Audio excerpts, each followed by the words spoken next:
There were still crumbs on her plate. A bite missing from the sandwich, tea going cold. The door hadn't even clicked shut properly. That's how fast she left. My phone buzzed exactly 9 minutes after she disappeared. I was still wiping grape jelly off the toddler's chin when I read it. We're in Hawaii. Take care of the kids. No name. No emoji. Not even punctuation at the end. I looked up from the screen. 3 of our kids were sword fighting with bananas. One had his shirt on backwards and inside out. The youngest was halfway inside a laundry basket pretending to be a turtle. They had no idea their mother had just exited our lives with the grace of a ghost. I thought it was a prank. I called. Voicemail. I called again. Then 5 more times. Then I switched to panic mode, checking locations, emails, account activity. One by one, the pieces started sliding into place, like a jigsaw puzzle no one wanted to finish. Plane tickets. Hotel in Kihei. Cash withdrawals. She'd planned this. She didn't just leave. She orchestrated her exit like it was a surprise party for herself and forgot to send me an invitation. By noon, I was sitting on the front steps with all 5 kids and a grocery bag full of Lunchables, watching our neighbor power wash his driveway while my brain rewound the last 24 hours over and over like a cursed recording. And still, no word from her. No explanation. No follow-up message. Just that single text, like a command dropped from a cloud. Take care of the kids. So I did. I took care of the kids. I took care of the laundry. I took care of the lunches, the toothpaste wars, the bedtime tantrums. I even took care of the silence, that heavy, stretching silence she left behind, like the imprint of a body in a bed that cools too fast. But this morning, 3 days later, that silence exploded. My phone started buzzing before sunrise. Calls. Texts. The first one simply said, "What did you do?" The second, "You're insane." And then one more, this one from a number I didn't recognize. She's back. And she's furious. What was she expecting? Applause? A banner that says, "Welcome back from your unannounced abandonment"? Reddit, I haven't told you the most shocking part yet. Because yesterday, I found something she left behind. Something she never meant for me to see. And now, I know why she ran. You'll understand in part 2. I didn't sleep the night she came back. I stayed up on the couch, half watching kids' cartoons on mute while my mind tried to untangle how a person you share a bed with for over a decade can disappear so neatly, like erasing a sentence with a single key.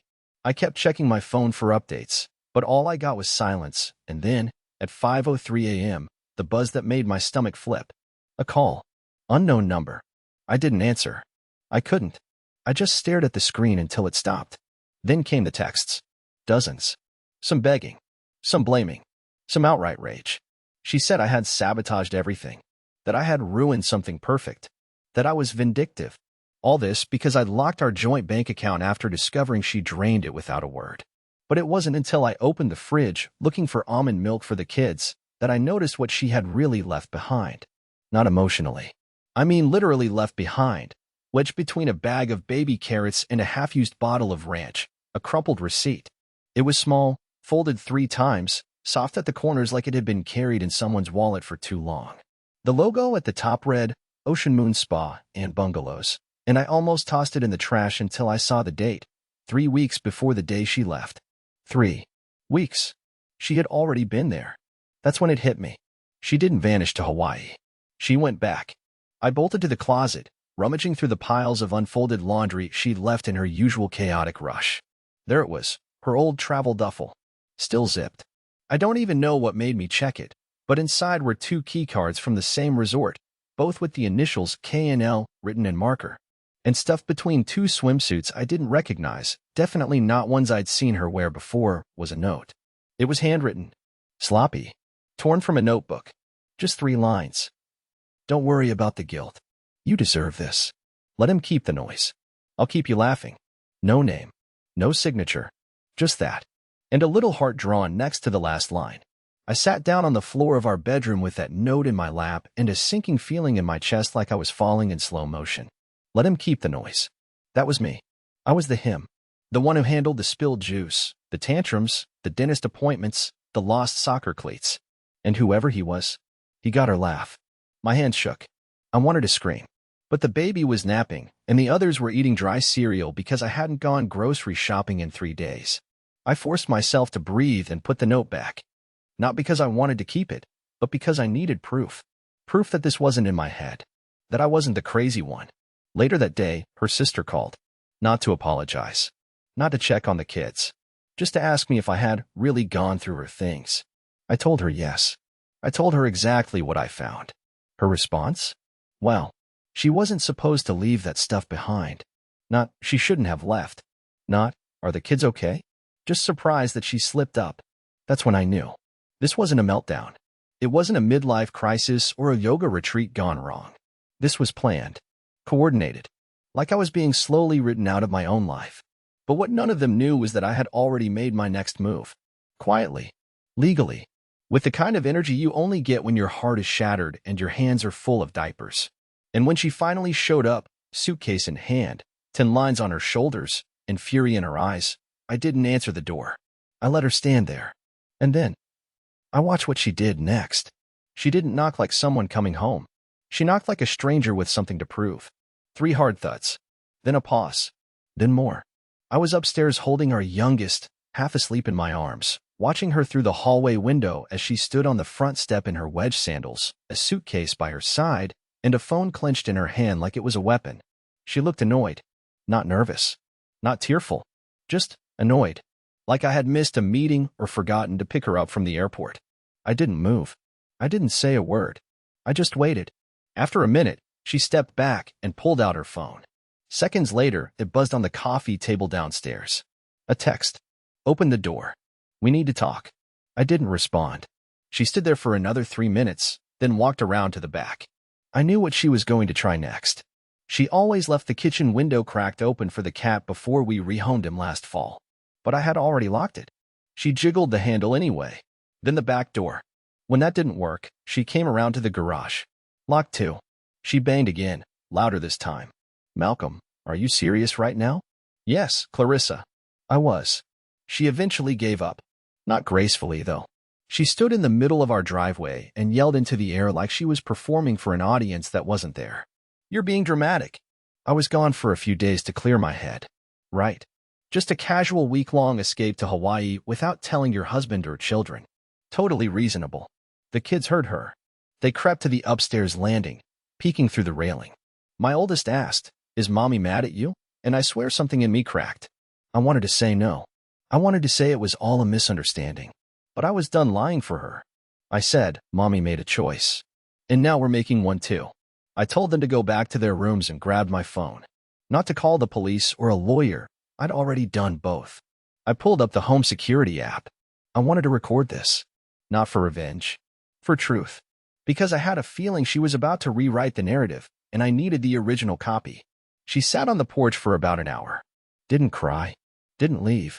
Just scrolled on her phone, made a few calls, and ate half a granola bar. Then, out of nowhere, she stood up, grabbed her suitcase, and walked off toward the neighbor's house. Now, I don't know if she was just hoping someone would take her in or if she had arranged to be picked up, but 30 minutes later, a black SUV pulled into the cul-de-sac. A man stepped out. Tall. Tan. Expensive haircut. I couldn't see his face clearly from the window, but the way she smiled at him, that was a smile I hadn't seen in years. The way she leaned into his side, like she belonged there? Yeah, that was my answer. They didn't drive off immediately. They stood by the car for a while, talking. Then he handed her something, a folder or envelope. I couldn't tell. She looked at it, nodded, and then, just before she got in the car, she glanced back toward our house. Straight at the window I was standing behind. Our eyes met for half a second, and I swear she smirked. That's when I realized she wasn't just mad about the bank accounts. She was scared, because she hadn't counted on me doing anything. She thought I'd beg, panic, chase her through the airport with a bouquet and a stuffed animal like some cheap rom-com. But I didn't. I stayed, and that scared her more than anything. She thought she was in control, but what she didn't know is that, while she was sipping coconut drinks and paddleboarding with her new, laughing partner, I had been meeting with a family attorney. Quietly, carefully, collecting evidence, gathering documents, making copies. And what she really didn't know was that our kids weren't the only ones she abandoned, because she also left behind something else, something much bigger than a receipt or a suitcase. I'm talking about the email, the one that changed everything. The folder he handed her, I couldn't stop thinking about it. I replayed that moment in my mind like a scratched DVD, the way her hand gripped it, the way her smile dropped the moment she opened it. She didn't flip through its contents. She just stared at one page, blinked once, then tucked it under her arm like it was radioactive. And then she smirked at me. But that wasn't the worst part. That came 2 days later, in the form of an email that wasn't even addressed to me. It was one of those chain reply accidents where someone hits reply all without realizing who's watching from the shadows. And I was very much watching. It was from him. The man in the SUV. His name was Landon Kirk. I only knew that because Clarissa's inbox had auto-filled his name when I borrowed her old laptop to print our son's school forms. She'd never bothered to log out of her email. Maybe she thought I wouldn't check. Maybe she thought I wouldn't dare. But I did. And buried in her sent folder, like a spider behind wallpaper, was a string of back and forths between the two of them that spanned months. Not weeks. Months. He wasn't just some vacation fling. He was her second life. A different world she stepped into when I wasn't looking.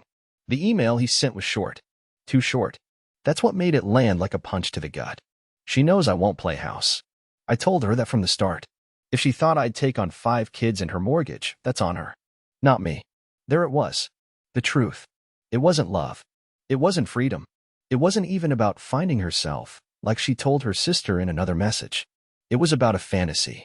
And the second it brushed up against real life, diapers, crying, bills, cereal crushed into the carpet, he bolted. And she hadn't seen that coming. I sat there, staring at the screen, while the kids argued over cereal brands downstairs. I felt like someone had taken the floor out from under me. Not because she cheated, not because she lied, but because, in the end, she traded our family for something that wasn't even willing to claim her. And now she wanted back in. She hadn't said it out loud yet. But I knew that's why she came back. That's why she stood outside the house with her suitcase. She thought, maybe if she looked tired enough, maybe if she faked a little sadness, I'd let her slide back in like nothing happened. Resume the script. Pretend the Hawaiian detour was just a footnote in our marriage. She was wrong. Because while she was away, something changed. It wasn't anger. Not at first. It was stillness. Like my body finally adjusted to the pain. Like I'd stopped waiting to be saved and started figuring out how to build something from the ashes. And that started with the kids. That same day, I picked them up early from school and drove them to the park. Not the nice one. The old one. The one with the rusty swings and the half-working drinking fountain. Because that's where I used to go when I needed to think. Back before I was dad, and provider, and human shield for emotional fallout. They didn't ask questions. They just ran toward the merry-go-round, laughing like nothing was wrong. I sat on the bench, pulled out my phone, and stared at her last text again. We need to talk. For real this time. I didn't reply. Instead, I opened a note and started typing out what I wanted to say when that talk finally happened. Not a script. Not a speech. Just truths I couldn't let her twist anymore. But before I could finish, my phone buzzed again. A new message. From a name I didn't recognize. You don't know me, but I think I need to tell you something about Clarissa. It's about Maui. About what really happened there. I froze. Because this wasn't over. And what this stranger was about to reveal would turn everything I thought I knew completely inside out. I stared at the message for over a minute before I opened it. The park buzzed around me, kids screaming on the monkey bars, a dog barking somewhere near the tennis court, one of mine arguing over whose turn it was on the slide, but all I could hear was my heartbeat. Louder than the wind. Louder than anything. The sender's name was Rachel B. I didn't recognize it. Her profile picture was just a blurry sunset. The kind of photo you pick when you're hiding something or hiding from someone. But the message was clear. You don't know me, but I think I need to tell you something about Clarissa. It's about Maui. About what really happened there. I hesitated. My first instinct was to delete it. My therapist, yes, I had started virtual sessions at night after the kids were asleep, warned me not to go looking for more pain. Closure doesn't come from details, he said. But this wasn't about closure anymore. This was about truth. So I tapped back. What do you mean? Who are you? The response came within a minute. She was with my brother. He didn't know she was married. That stopped me cold.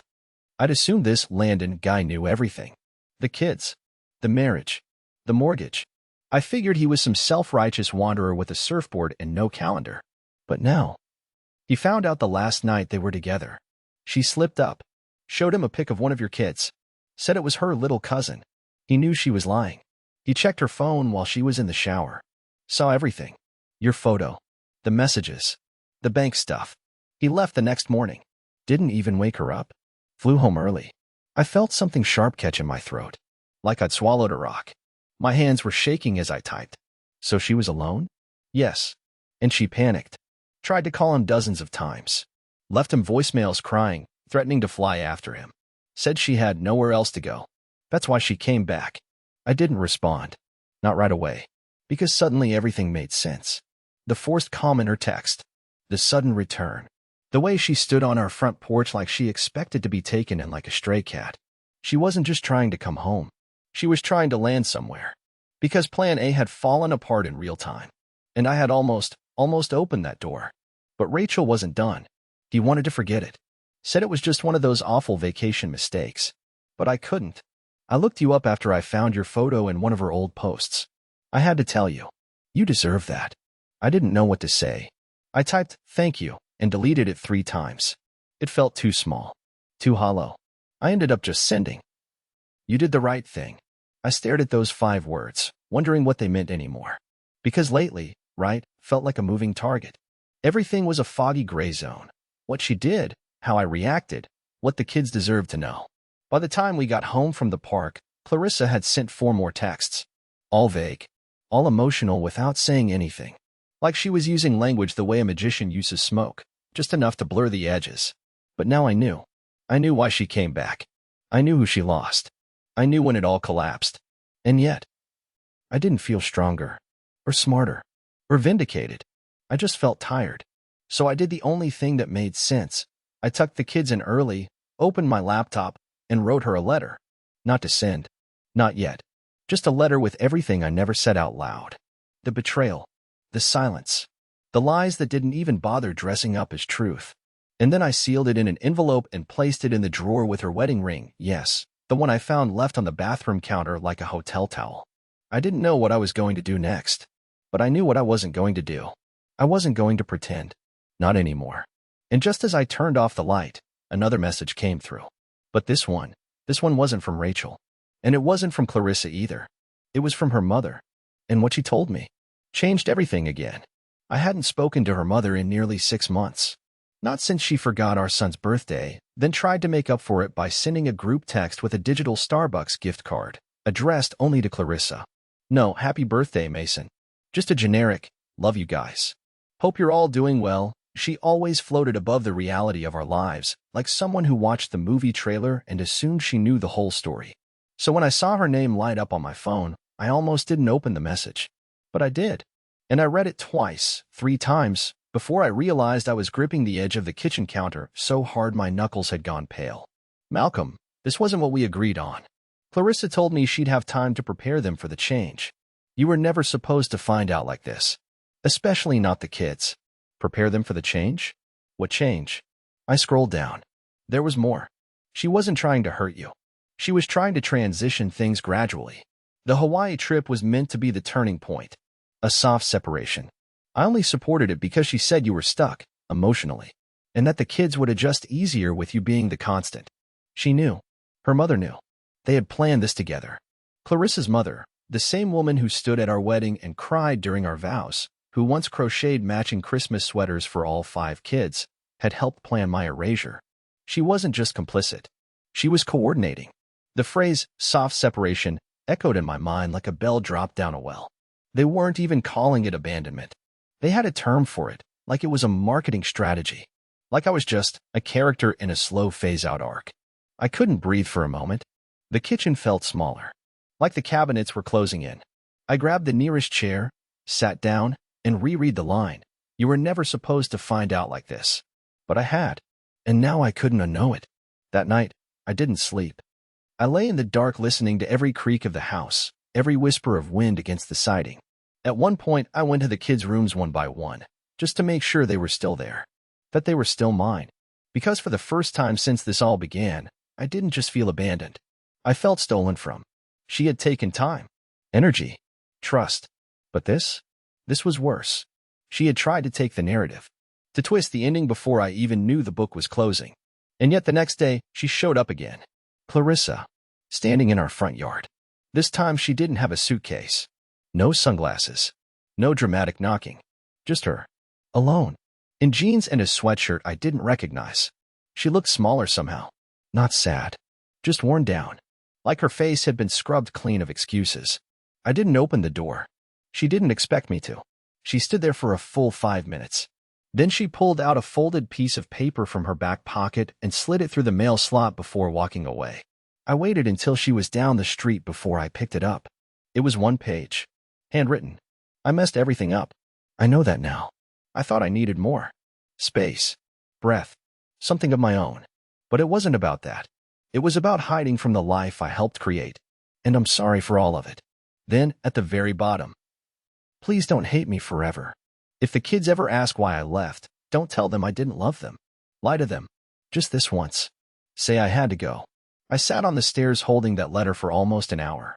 Not because I believed it, but because of what it didn't say. She never asked to come back. She never asked to fix it. She didn't even sign her name. And in that blank space at the bottom of the page, I realized something I hadn't allowed myself to feel until now.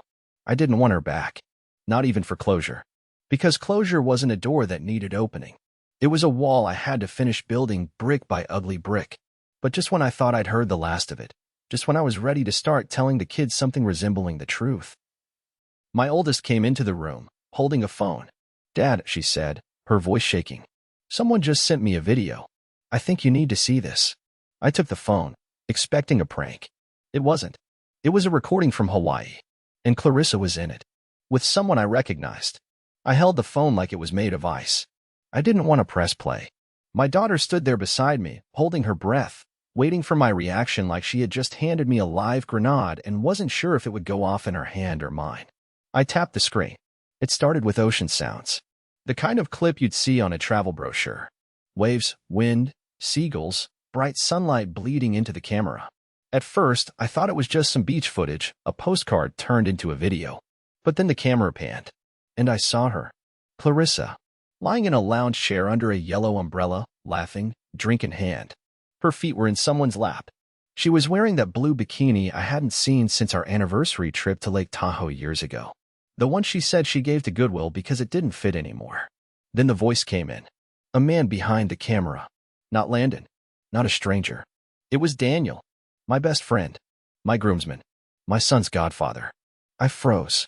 I think I forgot how to blink. The video kept playing, but my brain had stopped processing. My heart slammed against my ribs like it was trying to punch its way out. Daniel. Daniel, who came over every Sunday for dinner.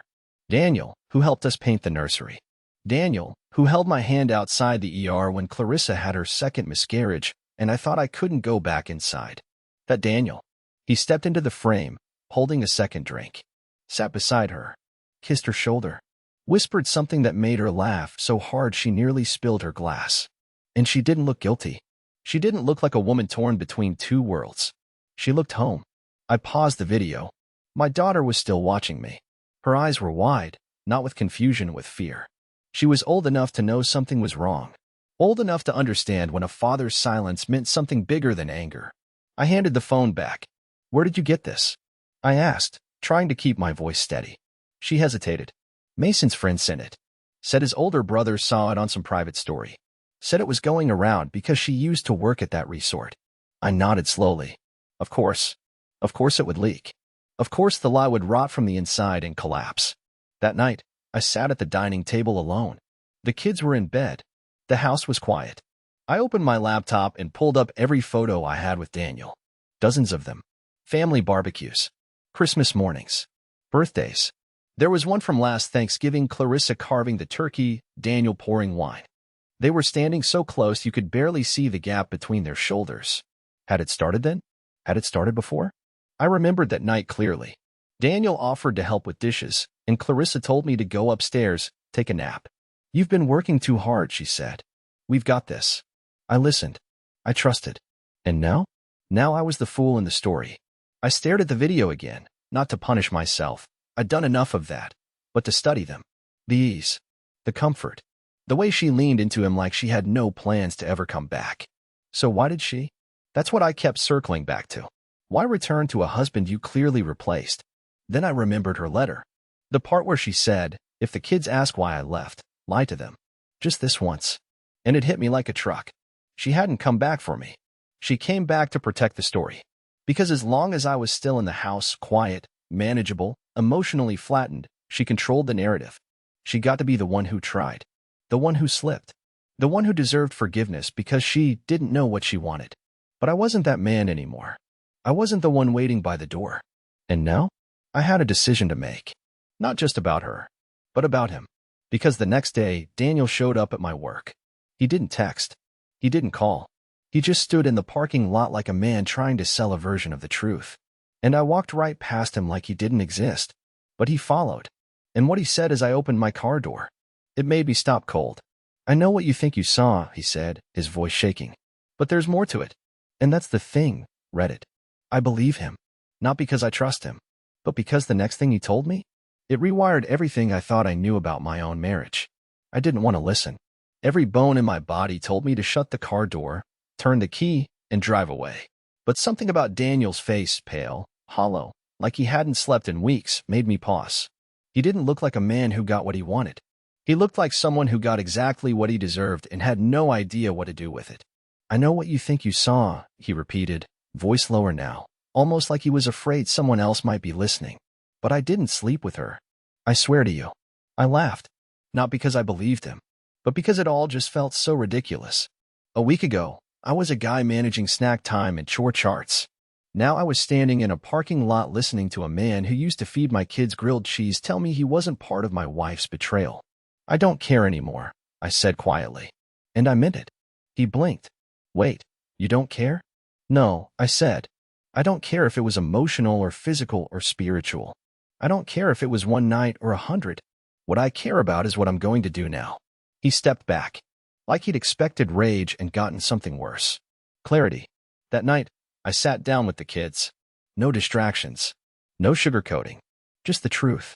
As much as they could handle. I told them Mommy had made some decisions, big ones, and that it wasn't their fault. That sometimes adults get really, really lost. And when they do, they make choices that don't make sense. I told them it was okay to feel sad, to feel confused, to feel angry. They asked if she was coming back. I said no. And no one cried. That weekend, I took down the old photos from the hallway, not out of spite, but because they didn't tell the full story anymore. I replaced them with new ones. Just us. The 6 of us piled on a couch eating popcorn. Our camping trip with a leaky tent. Mason's science fair trophy. Pictures that didn't need her smile to make sense. A few days later, I met with my lawyer. The paperwork was filed. Clean. Fair. Protective of the kids and my sanity. Clarissa didn't fight it.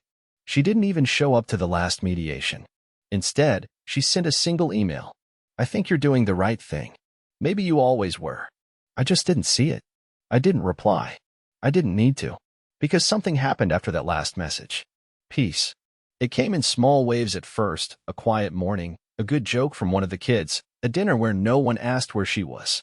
Then it came in deeper ways. Sleep. Focus. Laughter. The kind that doesn't need to be held back.